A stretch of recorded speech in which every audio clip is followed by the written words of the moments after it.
ये आकाशवाणी है। विशेष कार्यक्रम के अंतर्गत प्रस्तुत है अभ्यास श्रृंखला की 33वीं कड़ी। आज की चर्चा का विषय है अर्थशास्त्र। इसमें भाग ले रही हैं आईआईटी दिल्ली में अर्थशास्त्र विशेषज्ञ प्रोफेसर रितिका खेरा। कार्यक्रम का संचालन कर रही हैं आकाशवाणी संवाददाता विनीता ठाकुर। नमस्कार, मैं हूं विनीता और आपने ट्यून किया अपना फेवरेट प्रोग्राम 100.1 मेगाहर्ट्ज पर यानी एफएम गोल्ड पर अभ्यास एक ऐसा प्रोग्राम है जहां आप हमें अपने सवाल व्हाट्सएप के माध्यम से 9289094044 पर भेजते हैं और हम इसके जवाब आप तक पहुंचाते हैं शनिवार रात 9:30 बजे इसी चैनल यानी एफएम गोल्ड पर। इस बार का विषय है सोशल पॉलिसी या फिर कह सकते हैं डेवलपमेंट इकोनॉमिक्स और आपके सवालों के जवाब देंगी प्रोफेसर रितिका खेरा, आईआईटी दिल्ली से अर्थशास्त्र विभाग से हैं। सवालों का सिलसिला शुरू करेंगे, लेकिन पहले सुनते हैं एक्सप्लेनर सेगमेंट। विषय है expanding digital economy. Explainer segment के साथ नीतीश अरोड़ा। विकसित और विकासशील देशों में डिजिटल अर्थव्यवस्था को आर्थिक विकास का मुख्य चालक माना जाता है। मुख्य रूप से आईसीटी पर आधारित डिजिटल अर्थव्यवस्था पूंजी और श्रम उत्पादकता बढ़ाने और कम कीमतों पर वस्तुओं और सेवाओं को प्राप्त करने में मदद करती है। इसे डिजिटल तकनीकों पर आधारित अर्थव्यवस्था के रूप में संक्षेप में कहा जा सकता है। दुनिया की वर्तमान परिस्थितियों के संदर्भ में डिजिटल अर्थव्यवस्था को 3 प्रमुख घटकों में विभाजित किया जा सकता है: ई बिजनेस इंफ्रास्ट्रक्चर और ई कॉमर्स। 2017 में चौथे विश्व इंटरनेट सम्मेलन के दौरान belt and road digital economy international cooperation initiative शुरू किया गया था, जिसका उद्देश्य एक डिजिटल सिल्क रोड का निर्माण करना और हितों और भाग्य का समुदाय बनाना था। वास्तविक अर्थव्यवस्था की तुलना में डिजिटल प्रौद्योगिकियां उद्योग और सेवाएं स्टेबलाइजर्स, स्नेहक और बूस्टर के रूप में एक आवश्यक भूमिका निभाती हैं। इस प्रकार उन्हें महत्वपूर्ण माना जाता है। विशेष रूप से डिजिटल अर्थव्यवस्था ने कोरोना वायरस रोग 2019 यानी कोविड-19 के खिलाफ लड़ाई के दौरान आर्थिक नुकसान को कम करने और आर्थिक सुधार को बढ़ावा देने में सक्रिय भूमिका निभाई है। इसके अतिरिक्त सामाजिक गतिशीलता को कम करने के लिए नीति निर्माताओं द्वारा लागू किए गए कड़े उपाय भी व्यापक आर्थिक गतिविधियों को कम करते हैं। इसके विपरीत डिजिटल अर्थव्यवस्था उच्च प्रौद्योगिकी के अपने फायदे और अन्य उद्योगों के साथ एकीकरण के साथ उद्योगों के डिजिटल परिवर्तन के लिए एक नया अवसर बन गई है। इस प्रकार उन्हें संकट से निपटने के लिए महत्वपूर्ण उपाय और आर्थिक विकास को चलाने के लिए इंजन माना जाता है।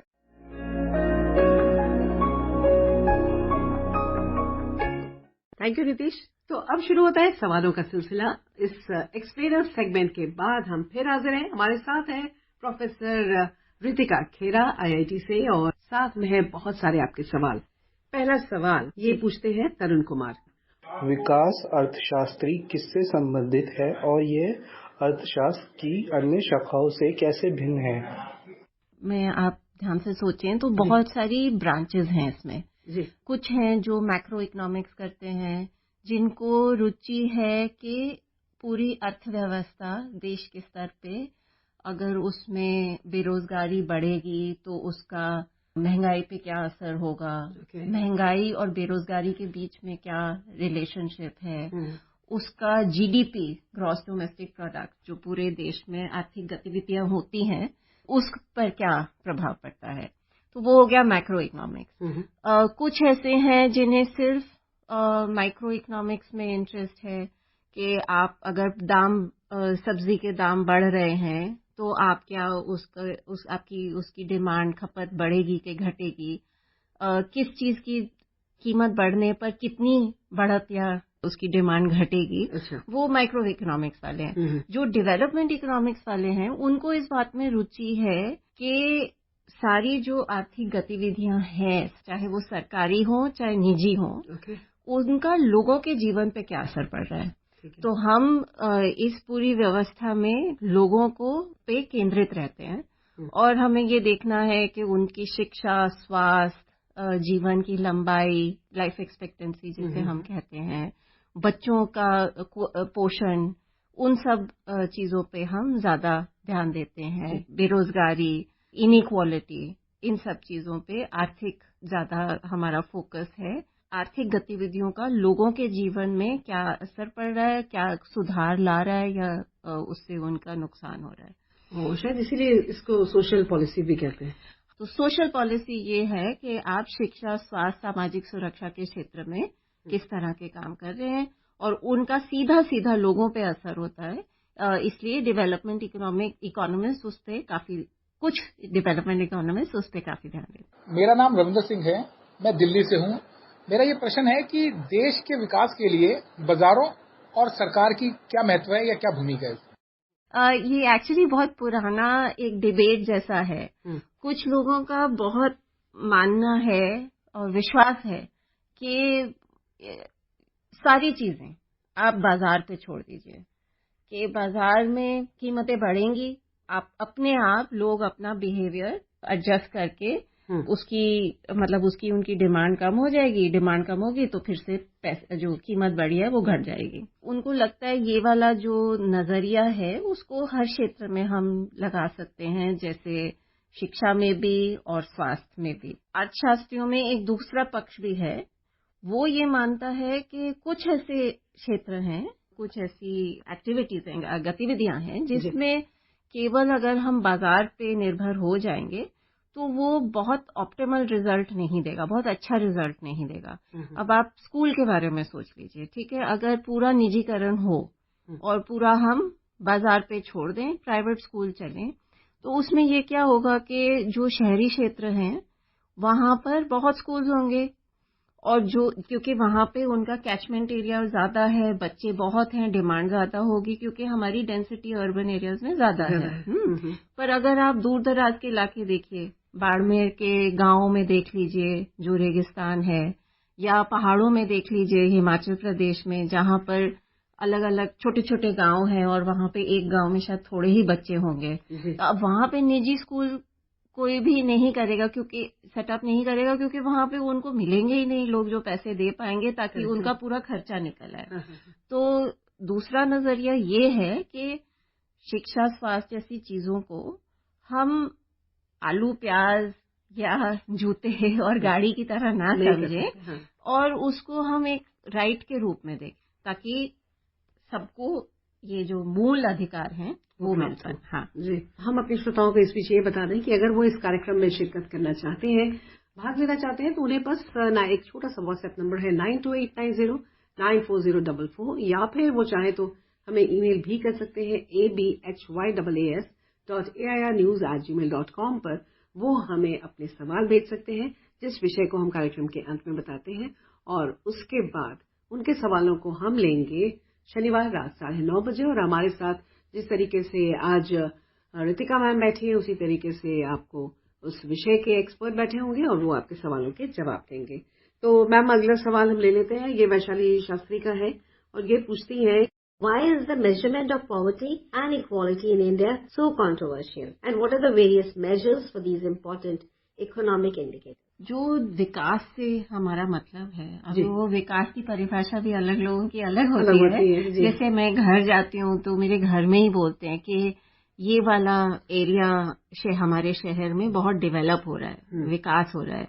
तो उनका ये मतलब है कि वहां पे बड़ी बिल्डिंगें बन रही हैं, सड़क आ गई, हाँ चलो शायद स्ट्रीट लाइट लग गई, पर ज्यादातर तो वो यही सोचते हैं कि यहाँ पे बिल्डिंग्स बननी शुरू हो गई हैं। तो हमारा विकास से मतलब ये है, जैसे मैं पहले भी बता रही थी, कि मेरा स्वास्थ्य अच्छा हो, मेरी पढ़ाई अच्छी हो, मुझे अच्छी शिक्षा मिले, ताकि फिर मैं अपने पैरों पे खड़ी होके जो भी करना चाहूँ सब कर सकती हूँ।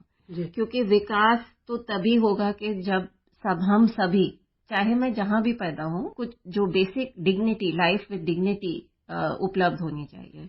अगर मेरे पास पैसे ही नहीं होंगे बिल्कुल भी, तो मैं अपना पेट नहीं भर पाऊंगी और अपनी बाकी जो जरूरतें हैं वो पूरा नहीं कर सकती। तो गरीबी की दर, कितनी गरीबी है वो नापना बहुत जरूरी है हमारे लिए। अब ये बात आती है कि किसको आप गरीब कहेंगे। आप अगर लोगों को देखेंगे अपने आसपास तो शायद आपको देख के लगेगा कि हाँ इनका घर शायद बहुत अच्छा नहीं है, पानी आ जाता है बरसात में, तो शायद वो गरीब लगे। हर एक का अलग अलग पैमाना हो सकता है गरीबी आंकने का। अब हमारे देश में ये होता है कि जब हम इसको बात शुरू हुई तो गरीबी को खाने की उपलब्धता से जोड़ा गया, कम से कम भरपेट खा सकते हैं कि नहीं। तो वो उस समय एक मानदंड निकला था कि अगर आप दिन में इतनी कैलोरीज लेने की क्षमता है आपकी, खरीदने की आपकी इतनी क्षमता है, तो आप भूखे नहीं मर रहे हैं, तो आप गरीब नहीं। हाँ, तो वो उसी को काफी समय तक यूज किया गया।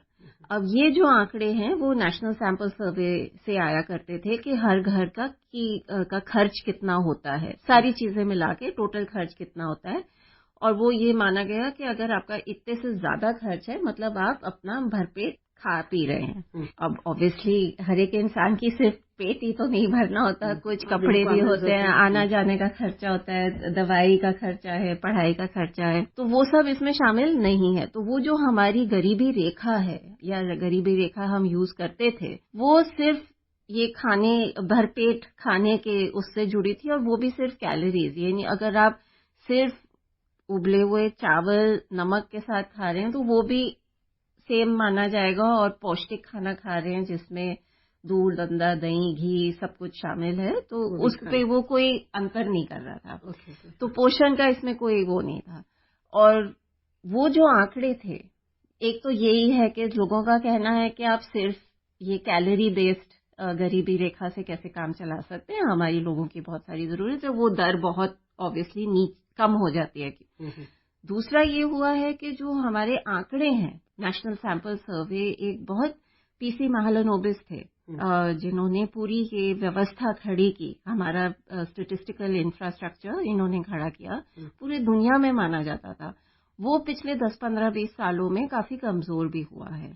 आखिरी उनका जो हमें डेटा पब्लिक के लिए अवेलेबल है वो 10 साल से भी ज्यादा पुराना है।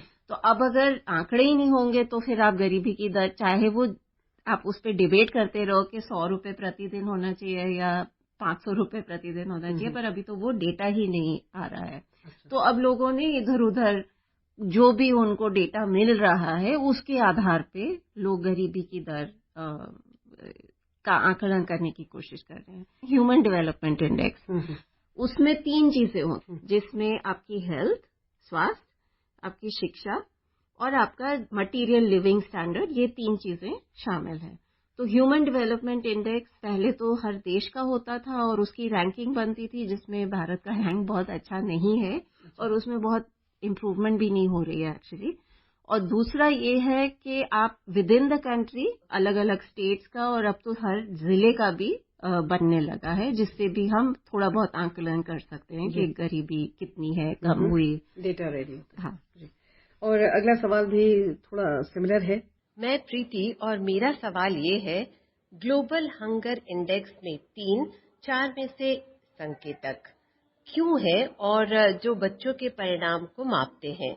जब हम बच्चों के परिणामों पर चर्चा कर रहे हैं तो महिलाओं को भूख और कुपोषण से बचाना क्यों महत्वपूर्ण माना जाता है, और भारत सरकार ने बच्चों के पोषण के लिए क्या किया है। तो ये जैसे अभी मैं बता रही थी कि ह्यूमन डेवलपमेंट इंडेक्स एक तरीका है गरीबी का आकलन करने का। एक और अभी पिछले कुछ सालों से आ रहा है, वो हर साल जब भी निकलता है ग्लोबल हंगर इंडेक्स, तो यहाँ पे बवाल मच जाती है कि इंडिया का एक तो रैंक बहुत अच्छा नहीं, हाँ काफी बुरा हाल है। तो फिर अब ये हो गया कि वो एक्चुअली किस तरह से कर रहे हैं। तो ये वाला जो है इसमें 4 चीजें होती है, जैसे पिछले वाले में 3 थी, शिक्षा, स्वास्थ्य और मटेरियल वेलबींग, इसमें 4 हैं। 4 में से 3 बच्चों से संबंधित हैं। एक है मोर्टेलिटी रेट, कि बच्चे 1000 में से कितने बच्चे 5वें बर्थडे तक जीवित रह पाते हैं। 2 उनके पोषण के बारे में है, वेस्टिंग और स्टंटिंग, अंडरवेट और स्टंटिंग, कि आप अपनी हाइट आपकी पूरी हो रही है कि नहीं। वो न्यूट्रिशन में बहुत इम्पोर्टेंट आंकड़ा माना जाता है कि अगर आपकी हाइट पूरी आप नहीं अटेन कर पाते मतलब आप कुपोषित हैं। और चौथा है ये कैलोरी अवेलेबिलिटी। बच्चों पर ज्यादा ध्यान देना इसलिए भी जरूरी है, 2 रीजन हो सकते हैं। एक तो कि वो देश का आगे का भविष्य है, और दूसरा ये कि अगर बच्चे को उसके पहले 1000 दिनों में, जीवन के पहले 1000 दिनों में हम कुपोषण और खराब स्वास्थ्य से ना बचा पाए तो बाद में उस बच्चे के लिए कैचअप करना बहुत मुश्किल हो जाता है।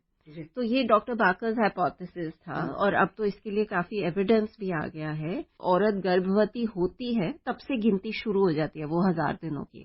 तो बच्चे के पहले 2-3 साल उस समय में बच्चे को कुपोषण से बचा के रखना और अच्छा स्वास्थ्य सुविधा पहुंचाना, जिसमें इम्यूनाइजेशन भी इंक्लूडेड है, लेकिन जैसे उल्टी दस्त हो जाते हैं बच्चों को बहुत आराम से, उन चीजों से भी बचा के रखना वो बहुत जरूरी है। अगर आप उस समय उस बच्चे को अच्छे से पोषण उपलब्ध करवा सकते हैं तो बाकी बाद में जब अगर वो कभी बीमार होंगे भी तो वो अपने आप अच्छे से रिकवर कर पाएंगे। लेकिन अगर आपने ये विंडो आपकी छूट गई, विंडो ऑफ अपॉर्चुनिटी जो है वो अगर छूट जाती है तो बाद में उसको रेमेडी करना बहुत मुश्किल है, ऑलमोस्ट नामुमकिन है। तो इस वजह से जब औरतें गर्भवती होती हैं और जब जो पहले 6 महीने बच्चे को दूध पिलाती है और उसके बाद बच्चे के जो 2-2.5 साल हैं, उस समय में सरकार को ये जरूरत है कि हर तरह की सुविधा इनको पहुंचाई जाए, जिसमें हमारे देश में जैसे आंगनवाड़ियां हैं, integrated child development services scheme है, जो गर्भवती महिलाओं को और 6 साल तक के बच्चों को शिक्षा, स्वास्थ्य और पोषण तीनों चीजें उपलब्ध करवाती है आंगनवाड़ी के द्वारा। वहां पे इम्यूनाइजेशन होती है, वहां पे बच्चों का वजन लिया जाता है, उनकी हाइट कितनी बढ़ रही है उसको नापा जाता है, वहां पे थोड़ा खेल कूद करते हैं, हैंड एंड कोऑर्डिनेशन उनको सिखाया जाता है। तो ये तीनों चीजें इकट्ठी अगर हों तो बच्चे का ग्रोथ और डेवलपमेंट अच्छा होता है। तो एक तो ये बहुत बड़ा प्रोग्राम है हमारा, और दूसरा महिलाओं के लिए, जैसे आप और मैं अगर हम फॉर्मल सेक्टर में काम करें तो हमें क्या मिलता है, अगर मैं गर्भवती हो जाऊं तो मुझे 6 महीने 23 सप्ताह पेड लीव मिलती है। लेकिन हमारे जैसे लोग देश में बहुत कम हैं, ऐसे फॉर्मल सेक्टर एम्प्लॉयमेंट जिनको ये उपलब्ध है, जिनका ये हक है, वो 10% से भी कम है, ज्यादातर तो अनऑर्गेनाइज सेक्टर में है। तो उनके लिए 2013 में एक जो खाद्य सुरक्षा कानून पारित हुआ था संसद में, उसमें एक प्रावधान था जिसमें कहा गया कि हर महिला को हर प्रेगनेंसी के लिए 6,000 रुपए भत्ता दिया जाएगा। मतलब ये नहीं कि हम उसको मिनिमम वेज 6 महीने के लिए देंगे, पर एक लमसम दे दिया। हाँ, अब वो 2013 में पारित तो हुआ, लेकिन वो स्कीम 2017 में शुरू हुई। उसका नाम प्रधानमंत्री मातृ वंदना योजना है। लेकिन दुख की बात यह है कि उसमें भी कम कर दिया गया, जैसे केवल पहले बच्चे तक ये सीमित है और सिर्फ 5,000 रुपए दिए जाते हैं। तो उसमें भी लोगों को काफी दिक्कतें आ रही हैं। महिला क्योंकि पहला बच्चा है तो उसमें ये होता है कि अभी अभी वो ससुराल गई हुई होती है, फिर वो प्रेग्नेंट हो जाती है, फिर वो कहते हैं कि आधार कार्ड में जब तक आपका पता और पति का नाम नहीं होगा, पता मतलब ससुराल का पता और पति का नाम नहीं होता, तब तक उनको हाँ, तो वो उसमें भी काफी अड़चने आ रही हैं लोगों को। पर फिर भी ये स्कीम बहुत अच्छी है और लोगों जिनको मिल रहा है उनको बहुत फायदा भी हो रहा है। हमने जो सर्वे किया उसमें हमने पाया कि कभी कोई मेडिकल इमरजेंसी हो जाती है तो उसमें वो खर्च करने के लिए उनके पास हाथ में कुछ पैसा रहता है, होते हैं और सारी सुविधाएं भी उपलब्ध हाँ।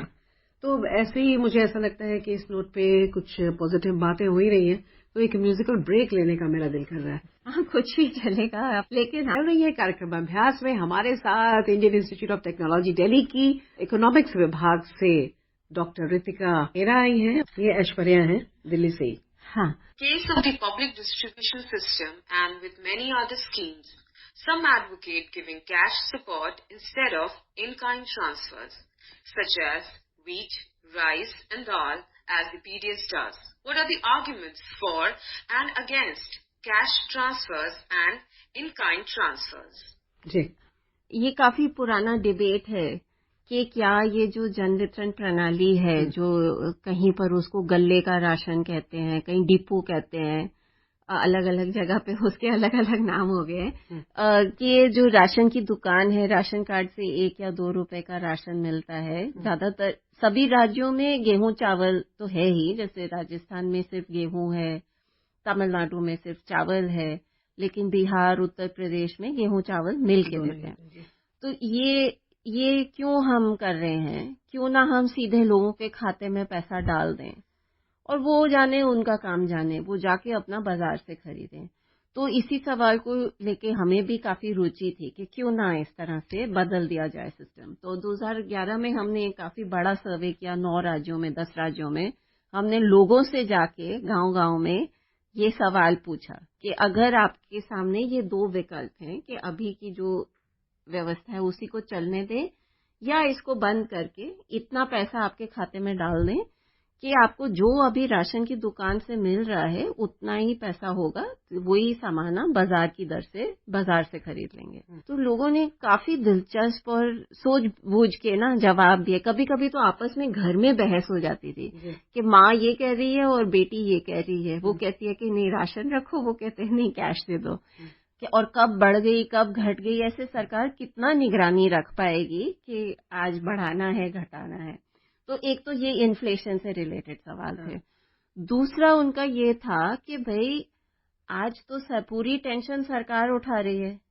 वहां पे पंजाब, हरियाणा, छत्तीसगढ़, झारखंड, जहां से झारखंड नहीं, छत्तीसगढ़, उड़ीसा से धान खरीदते हैं, चावल खरीदते हैं। बिहार, ये इधर पंजाब, हरियाणा से गेहूं की भी खरीद होती है। फिर वो खरीद, भंडारण, ट्रांसपोर्ट, गांव तक, ये पूरी टेंशन सरकार उठा रही है। कल अगर हमको बोलेंगे कि बाजार से खरीद लो, हम खाते में पैसा डाल रहे हैं, तो वो सारी टेंशन हमारे ऊपर आ जाएगी। हम ठोकरे खाते फिरेंगे कि पहले जाओ बाजार, बैंक जाओ, पैसे निकालो, फिर ढूंढो कि भाई कहाँ पे ठीक भाव मिल रहा है। तीसरा, झारखंड में एक आदमी ने बोला कि जब तक हमारी राशन की दुकान में गेहूं आ रहा था तो बाजार में गेहूं की दर 10 रुपए थी प्रति किलो। जब वो राशन की दुकान का गेहूं बंद हो गया तो बाजार का दर 20 रुपए हो गया। तो वो एक नियंत्रण रखता है सरकार की, ये जो नेटवर्क है उसकी वजह से बाजारी भाव पे भी एक प्रेशर पड़ता है और वो बढ़ते नहीं पैसे, तो लोगों को उससे भी फायदा होता है। तो मेरे ख्याल से दोनों के लिए जगह है। कैश ट्रांसफर जैसे पेंशन, जैसे पेंशन है वो बहुत बड़ी चीज है लोगों के लिए, चाहे 200 रुपए हो चाहे 500 रुपए हो, कहीं कहीं पर 1000-2000 रुपए भी हैं। तो वो बूढ़ों के लिए, विधवा औरतों के लिए वो बहुत बड़ा काम करती है। लेकिन उन्हीं लोगों को साथ में राशन की सपोर्ट भी चाहिए। तो मेरे ख्याल से दोनों का होना जरूरी है। तो ये तो हुए हमारे आज के सवाल। अब फैक्ट फाइल के साथ नीतीश अरोड़ा। दुनिया में सबसे तेज स्थलीय जानवर चीता या एसिनोनिक्स जुबेटस को 1952 में भारत में विलुप्त घोषित किया गया था। चीता शब्द संस्कृत मूल का है जिसका अर्थ है विभिन्न, सजाया या चित्रित। आम युग से लगभग 200 साल पहले स्ट्रैबो से भारत के शास्त्रीय यूनानी अभिलेखों में पाए जाते हैं। मुगल काल में शिकार के लिए चीतों का बहुत व्यापक रूप से उपयोग किया जाता था। मध्य भारत, विशेष रूप से ग्वालियर क्षेत्र में बहुत लंबे समय तक चीते थे। ग्वालियर और जयपुर सहित विभिन्न राज्य चीतों का शिकार करते थे। देश का आखिरी चित्तीदार चीता 1948 में छत्तीसगढ़ के कोरिया जिले के साल के जंगलों में मर गया और 1952 में जंगली जानवर को देश में विलुप्त घोषित कर दिया गया। चीता एकमात्र बड़ा मांसाहारी है जो भारत से पूरी तरह से खत्म हो गया, मुख्य रूप से अधिक शिकार और निवास स्थान के हानि के कारण। 1970 और 2009 में ईरान से एशियाई चीतों के बदले एशियाई शेरों के आदान प्रदान के लिए कदम उठाए गए। 2012 में सुप्रीम कोर्ट ने पुनरुत्पादन परियोजना पर रोक लगाने का आदेश दिया। हाल ही में 8 चीते नामीबिया की राजधानी विंडहोक से ग्वालियर में उतरे और उन्हें कूनो नेशनल पार्क में फिर से लाया गया। भारत में चीतों की शुरुआत प्रोजेक्ट चीता के तहत की जा रही है, जो दुनिया की पहली अंतर्महाद्वीपीय बड़ी जंगली मांसाहारी ट्रांसलोकेशन परियोजना है। भारत ने सह अस्तित्व के दृष्टिकोण को चुना है क्योंकि यह सामाजिक वैज्ञानिकों के लिए अधिक अनुकूल है।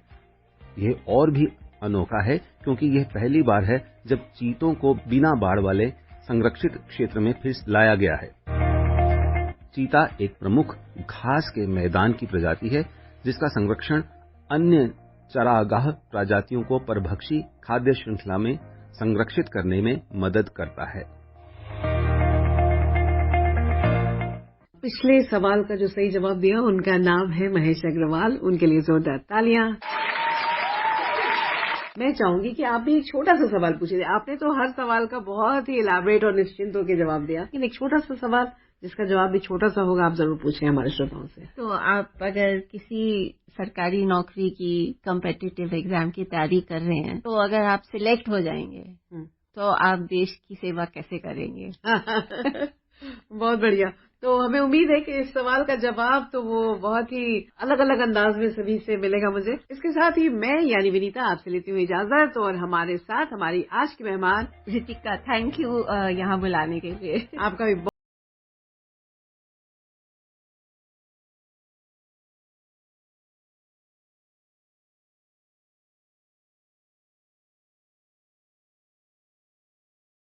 अंतर्गत अभी आप सुन रहे थे अभ्यास श्रृंखला की 33वीं कड़ी। आज की चर्चा का विषय था अर्थशास्त्र। इसमें भाग ले रही थी आईआईटी दिल्ली में अर्थशास्त्र विशेषज्ञ प्रोफेसर रितिका खेरा। कार्यक्रम का संचालन कर रही थी आकाशवाणी संवाददाता विनीता ठाकुर। यह कार्यक्रम आकाशवाणी के समाचार सेवा प्रभाग द्वारा प्रस्तुत किया गया। इसे आप हमारे mobile app news on AIR और YouTube channel news on AIR official पर भी सुन सकते हैं। इस कार्यक्रम के संबंध में अपनी प्रतिक्रिया आप हमें ईमेल कर सकते हैं। पता है airnsdtalks@gmail.com।